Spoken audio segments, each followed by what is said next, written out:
Halo, perkenalkan nama saya Intan Puspita Kokorima, NIM 03031182802509. Jadi di video ini saya akan menjelaskan tentang Pancasila sebagai paradigma hidup bermasyarakat, berbangsa, dan bernegara. Belum ke butir-butir Pancasila sebagai paradigma hidup bermasyarakat, bernegara, pengertian Pancasila adalah secara etimologis, paradigma berasal dari bahasa Yunani, yaitu dari kata para yang artinya di sebelah, kata diagma yang artinya teladan, ideal, model, ataupun arketip. Paradigma berarti model teori ilmu pengetahuan atau kerangka berpikir. Cara terminologis, paradigma berarti pandangan mendasar para ilmuwan tentang apa yang menjadi pokok persoalan yang semestinya dipelajari oleh suatu cabang ilmu pengetahuan. Pengertian paradigma secara umum. Paradigma adalah suatu cara pandang seseorang individu terhadap lingkungan dan dirinya sendiri, yang dimana hal tersebut dapat memberikan pengaruh terhadap pemikiran, sikap, dan perilakunya. Terdapat Pancasila sebagai paradigma hidup masyarakat, Pancasila sebagai paradigma pembangunan, Pancasila sebagai paradigma reformasi, Pancasila sebagai paradigma pembangunan hukum. Pancasila sebagai paradigma hidup bermasyarakat. Menurut Notonegoro, aktualisasi Pancasila secara subjektif adalah pelaksanaan dan pengamalan nilai-nilai Pancasila dalam setiap pribadi, perseorangan, setiap warga negara, individu, penduduk, penguasa, dan warga negara Indonesia. Aktualisasi Pancasila secara subjektif merupakan penentu keberhasilan aktualisasi nilai Pancasila secara objektif.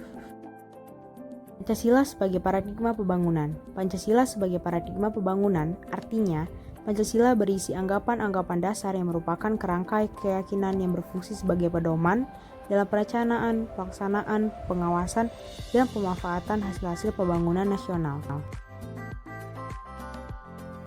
Pancasila sebagai paradigma iptek. 1. Ketuhanan Yang Maha Esa. Mengimplementasikan ilmu pengetahuan, mencipta perimbangan antara rasional dengan irasional, antara akal, rasa, dan kehendak.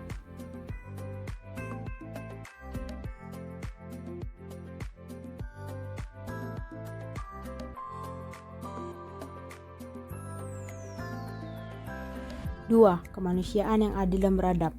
Memberikan dasar-dasar moralitas bahwa manusia dalam mengembangkan iptek haruslah secara beradab.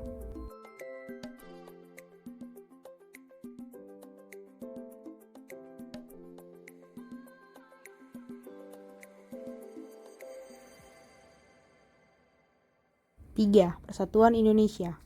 Memberikan kesadaran kepada bangsa Indonesia bahwa nasionalisme bangsa Indonesia akibat dari sumbangan iptek. Iptek persatuan dan kesatuan bangsa dapat terwujud dan terpelihara.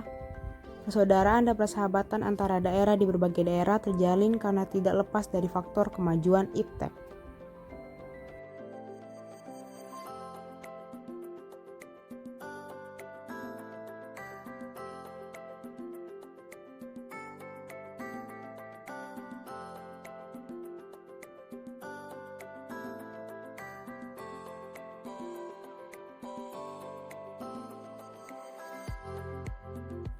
Empat, kemanusiaan yang dipimpin oleh hikmat kebijaksanaan dalam permusyawaratan perwakilan.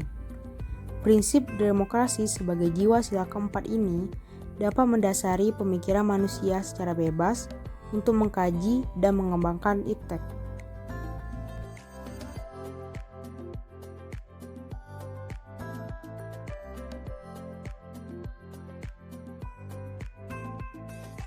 Lima, keadilan sosial bagi seluruh rakyat Indonesia. Kemajuan iptek harus dapat menjaga keseimbangan, keadilan, dan kehidupan kemanusiaan, yaitu keseimbangan keadilan dalam kehidupan kemanusiaan, yaitu keseimbangan hubungan antara hubungan manusia dengan sesamanya, hubungan antara manusia dengan Tuhan sebagai penciptanya, hubungan manusia dengan lingkungan di mana mereka berada.